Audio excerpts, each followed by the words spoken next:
Al-Fatihah.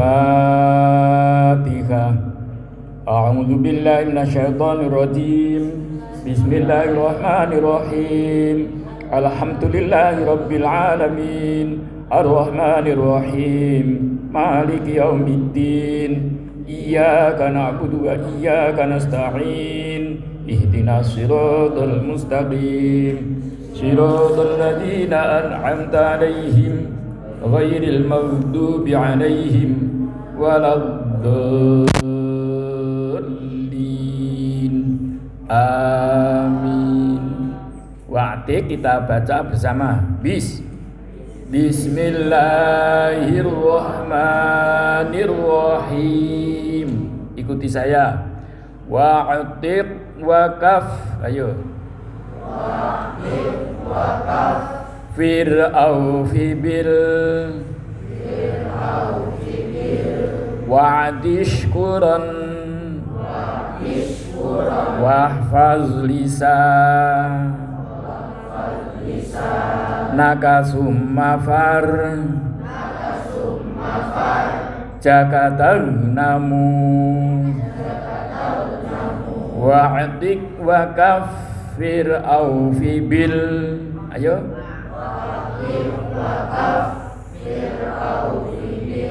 Wa'dishkuran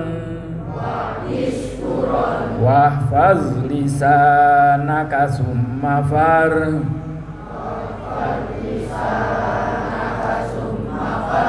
jakatagnamu. Ayo wa'tik utuh. Wa'tik, ayo wa'tik wakaf fir'aufi bil wa'dishkuran wahfaz lisanaka summafar jakatagnamu. Ayo berdiri sendiri tanpa saya.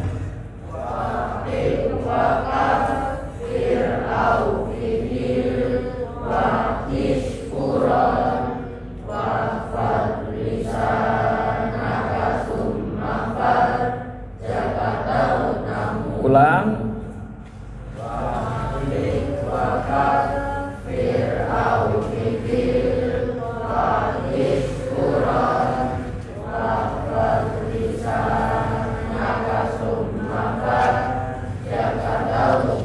Ulang sekali lagi.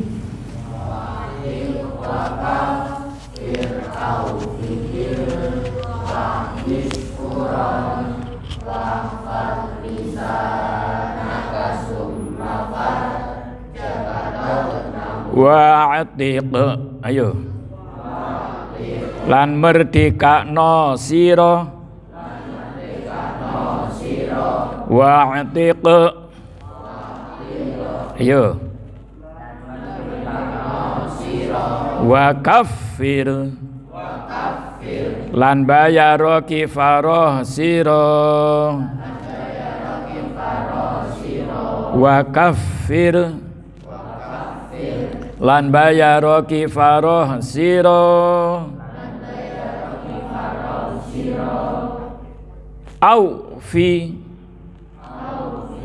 nuhonono sira. Aufi, netepono sira. Bil wa'di, kelawan janji. Bil wa'di, kelawan janji. Ushkuron, lan syukura temen sira. Ushkuron, syukura temen sira. Wahfaz, lan ngreksa sira. Wahfaz, lan ngreksa sira. Lisanaka, ing lisan sira. lisanaka ing lisan sira summa farjaka mongko nuli farji sira summa farjaka mongko nuli farji sira tagnamu mongko untung sira tagnamu mongko untung sira. Bismillahirrahmanirrahim. Sekalian anak-anak yang mengikuti pengajian, bahwa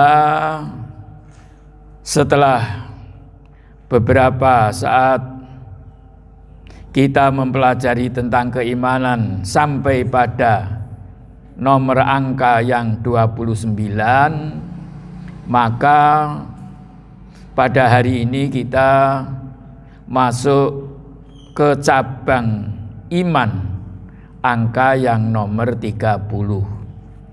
Dan angka yang nomor 30 sedikit banyak telah kita dengar bersama.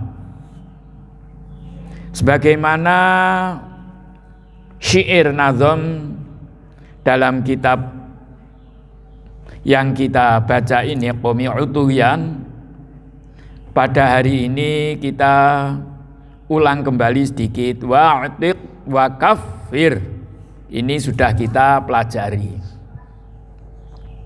Memerdekakan budak adalah cabang yang nomor 30 di dalam kitab ini, dari bagian cabang iman yang sebanyak 70.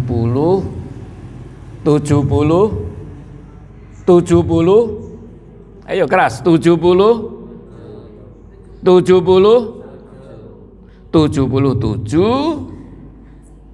imanuna bid'un wa ainun syu'batan.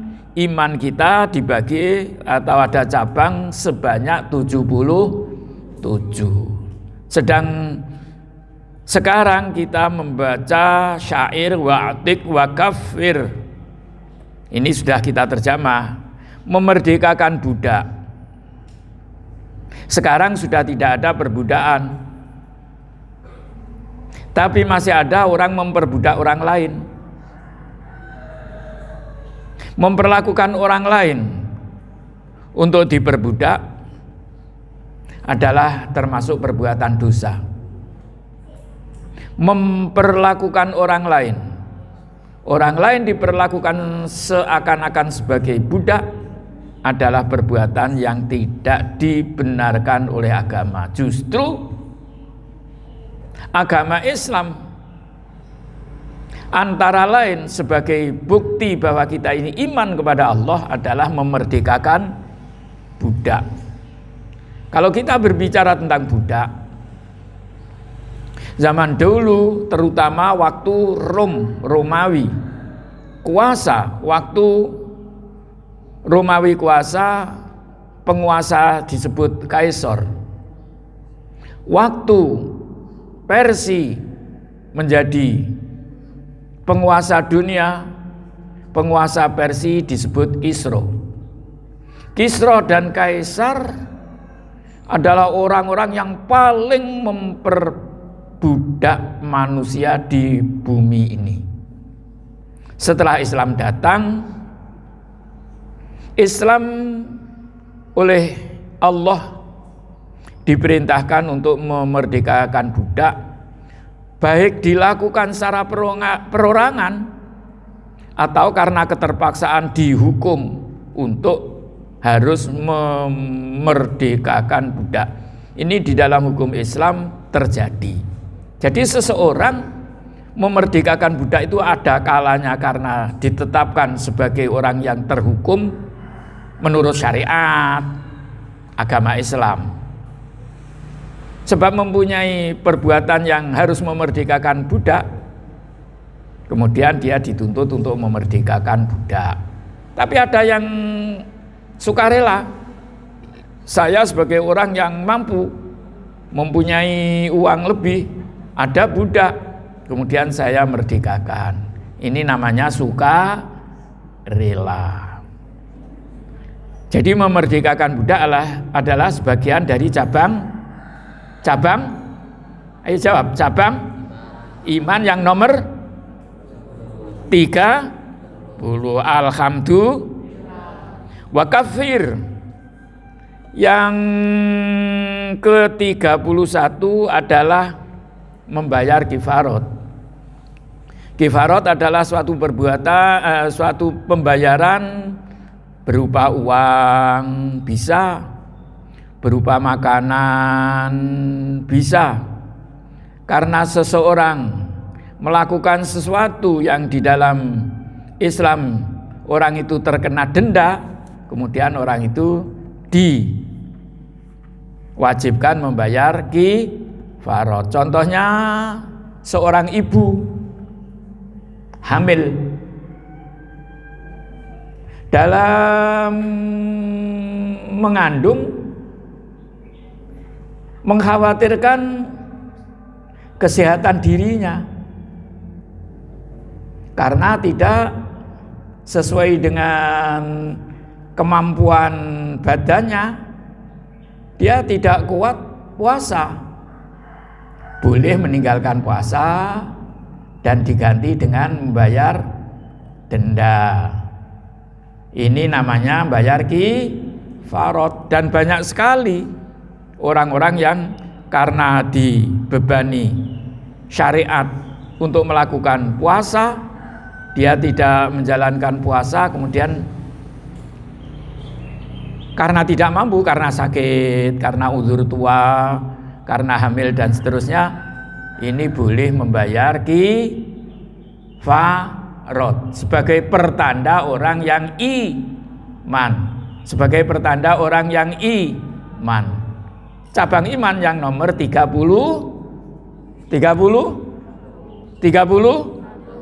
Alhamdulillah. Untuk seterusnya, aufi bil wa'di, penuhilah janji.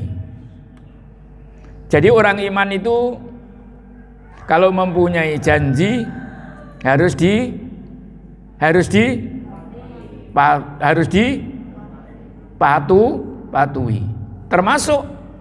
Termasuk kita sekalian ini diberi tuntunan oleh Allah,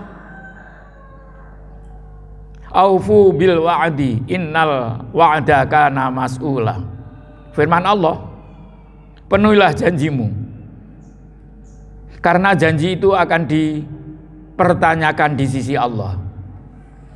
Kita sebagai orang yang iman percaya bahwa kita akan menghadap pada Allah. Kita sebagai orang yang iman hidup di dunia ini, kita melakukan sholat dan seterusnya, harus yakin bahwa ibadah kita ini kelak akan dibalas oleh Allah. Kalau ada orang sholat kurang sempurna, tidak merasa bahwa sholat yang dia lakukan itu kelak akan mendapat balasan dari Allah, orang ini sholatnya tidak akan bisa khusyuk, tidak akan bisa ada rasa mengagungkan Allah. Karena itu orang yang melakukan sholat dituntun oleh Allah untuk melakukan khusyuk, mengagungkan kebesaran Allah. Kalau orang itu ada rasa mengagungkan kebesaran Allah, dia di dalam hati harus menanam rasa kita pasti kelak kalau meninggal kembali kita ini kepada Allah, maka diucapi inna lillahi wa inna ilaihi rajiun. Inna lillahi wa inna ilaihi rajiun. Ini kalau kita mati, di sana nanti kita akan menerima balasan.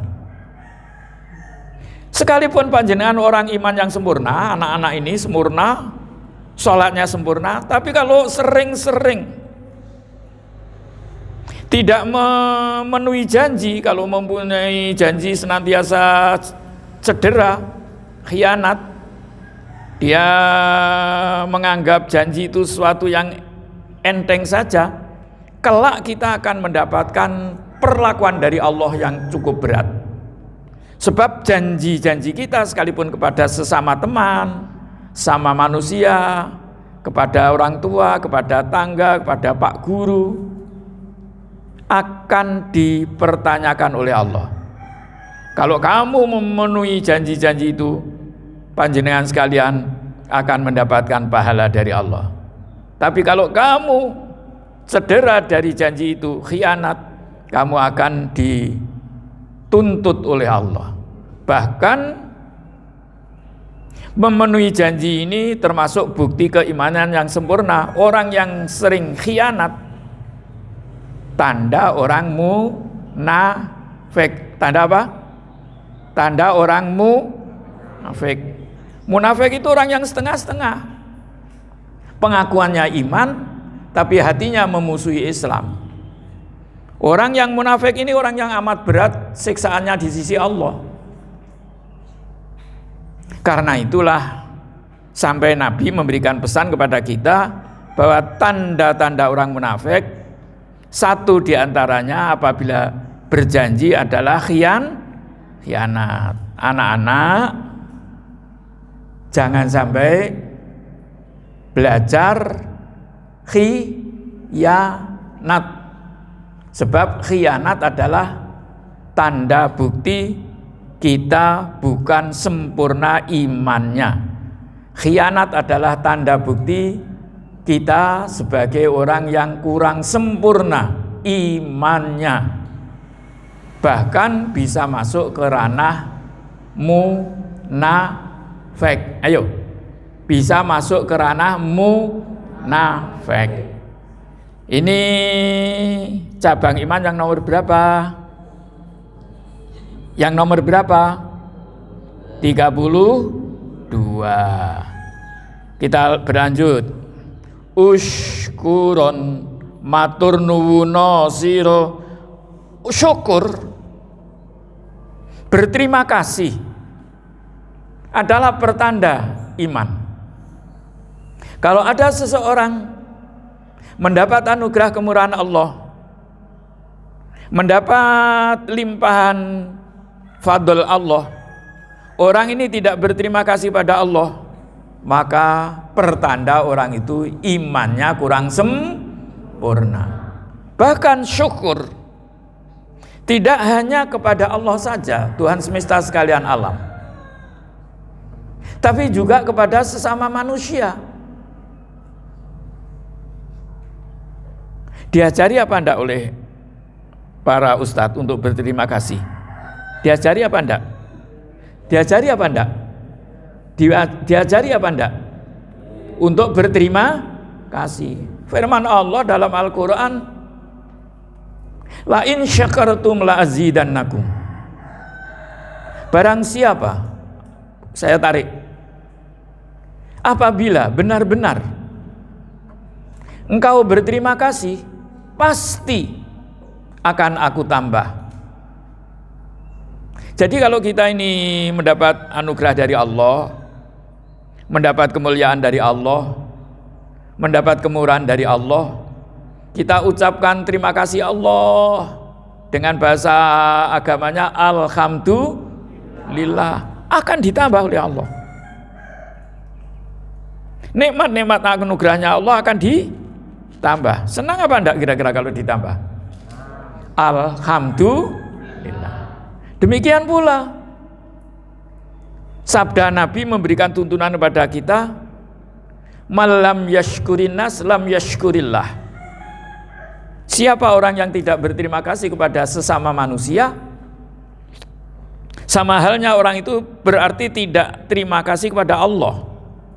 Jadi kepada Allah kita berterima kasih, kepada manusia kita matur nuwun, berterima kasih. Kalau diberi bantuan, kalau ada teman yang meringankan beban kita, kita ucapkan kepada teman yang membantu dengan ucapan terima kasih disembung dengan alhamdulillah. Matur nuwun Mas ya, alhamdulillah. Ini adalah syukur. Syukur ini pertanda kita orang yang beriman kepada nomor 30, alhamdulillah. Wahfaz lisanaka. Seterusnya, nazim dalam syair ini memberikan pesan, jagalah mulutmu. Menjaga mulut itu sesuatu yang kinayah, bukan maksudnya menjaga mulut sekedar ini menutup dengan apa ini? Masker ini saja, bukan. Menjaga mulut itu, mulut kita jangan sampai melakukan sesuatu yang tidak sepantasnya sebagai orang yang beriman. Mulut kita jangan melakukan sesuatu yang kurang sepantasnya untuk ukuran yang orang yang beriman. Contohnya, misuh. Pernah mendengar misuh? Mengumpat. Pernah mendengar orang mengumpat? Menggunjing. Pernah mendengar orang menggunjing? Pernah? Apa itu bahasa lain? Mencela orang lain. Pernah mendengar orang mencela? Mulut kita jangan sampai ikut-ikutan. Harus kita jaga, jangan sampai melakukan hal-hal yang tidak sesuai. Apalagi kalau kita teriak-teriak sambil mengucapkan kalimat-kalimat yang amat sangat jorok. Bukan tuntunan orang yang iman. Bukan tuntunan orang yang iman. Bahkan suatu saat Nabi ditanya oleh sahabat, apakah hal yang paling banyak menyebabkan masuk neraka? Nabi menjawab, hal yang paling banyak menyebabkan orang masuk neraka adalah mulut, adalah lisan. Lisan itu arti aslinya lidah, karena yang pandai bersilat itu adalah lidah. Nah, karena itu kita hati-hati, mulut kita jaga dengan cara yang baik. Penjagaannya dengan apa? Sering-seringlah zikir, akan mengerjakan kebaikan dengan membaca bismillah. Zikir itu menjaga lisan. Berterima kasih pada Allah kalau menerima nikmat dengan ucapan alhamdulillah. Alhamdulillah. Ini namanya menjaga mulut. Dengan istighfar kalau kita melakukan kesalahan.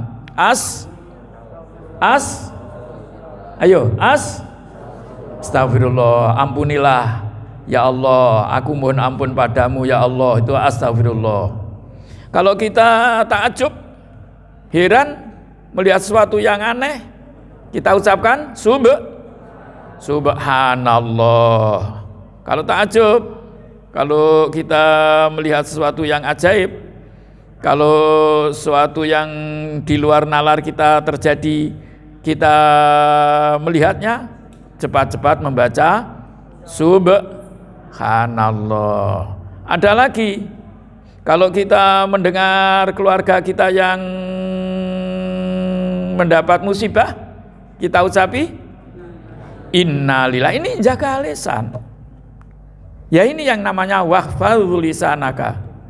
Jangan sampai temannya mendapat musibah ucapannya piye? Gak syukur tapi malah nyukur-nyukur nih. Nyorkeme. Ndak boleh ya. Nyorkeme, ndak boleh lu ya. Itu ndak baik. Kalau temannya mendapat musibah kita ucapi inna lillah. Sekecil apapun. Wah, pensilku hilang, jatuh. Innalil. Temannya ngomong, pulpenku hilang, macet. Kita mendengar sambate teman, keluhannya teman, kita mengucapkan inna. Jangan sampai syukur. Itu tidak boleh itu. Ini namanya menjaga lisan. Dan masih banyak sekali hal-hal yang perlu kita dalami hal-hal yang berhubungan dengan menjaga lisan. Wahfad lisanaka summa farjaka. Wah ini dengarkan betul ya, dan hati-hati menerimanya. Kemudian jagalah farjimu. Kemudian jagalah farjimu. Kalau anak laki-laki tidak sama dengan anak perempuan. Anggota kita ini manusia, saya ulang.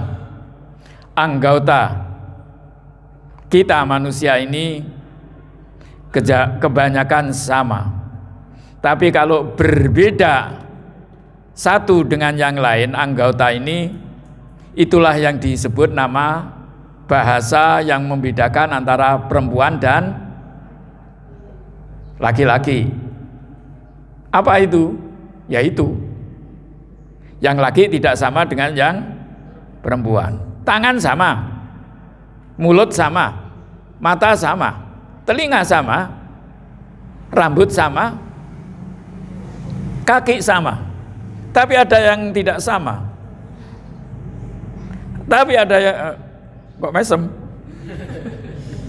Kok mesem? Ada yang tidak sama. Ya, yang tidak sama ini yang kita bicarakan sekarang ini, yang namanya farjaka. Untuk coro Meduro, bahasa Meduro nih, farjaka itu kalau wanita vagina. Vagina, jaga. Laki-laki bukan vagina. Nah, ini harus kita jaga. Menjaganya apa harus kita beri pengaman segitiga, pengaman itu. Ada pengaman segitiga atau itu? Bukan. Menjaganya bukan dengan pengaman segitiga, tapi jangan memperlakukan farjaka itu tadi, farji itu vagina, penis dan lain sebagainya, bukan pada perbuatan yang dibenarkan oleh agama. Dengan kalimat lain, kalau tidak hati-hati, seorang wanita dikatakan gadis, tapi tiba-tiba hamil. Ora kanginan terus gede wetenge itu ndak. Tiba-tiba hamil. Lah, terjadi kehamilan itu karena kurang bisa menjaga farji. Wahfad lisanaka summa farjaka. Tanganmu itu kurang bisa dijaga. Dan melakukan sesuatu yang disebut hubungan layaknya suami istri bagi orang wanita dan pria yang tidak sah itu termasuk dosa besar. Karena itu sungguh beruntung orang yang bisa menjaga farjinya, bisa menjaga keselamatan, kehormatannya, bahasa enaknya. Jadi jangan sampai ada di antara orang-orang yang mengaku iman kemudian melakukan perbuatan-perbuatan yang mengarah ke apa? Tunasusila.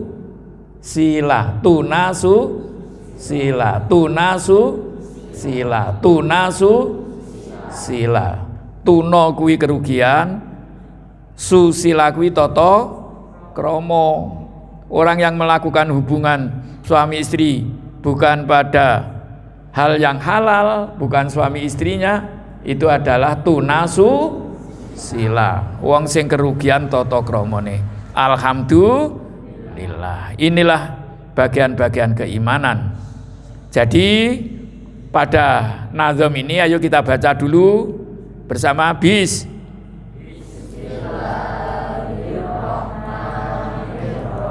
Tanpa saya yang mengiringi, ayo tik, ayo.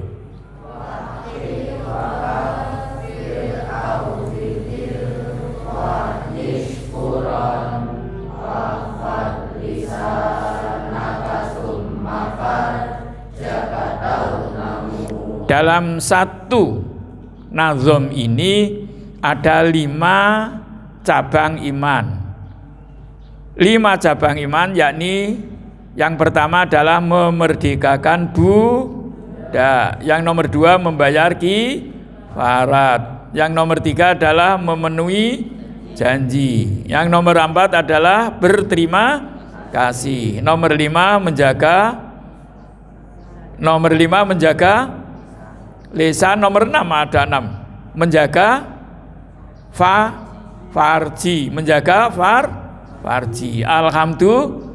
Mudah-mudahan apa yang kita kaji merupakan bagian bekal ilmu untuk amal ibadah kita, dan mudah-mudahan ilmu yang kita pelajari berguna, namanya ilmu yang manfaat. Amin ya robbal alamin. Ada pertanyaan enggak? Boleh, terutama pelajaran hari ini. Yang belum mengerti boleh bertanya. Boleh bertanya. Tidak ada?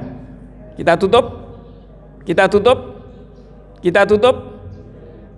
Assalamualaikum warahmatullahi wabarakatuh. Sholawatan. Allah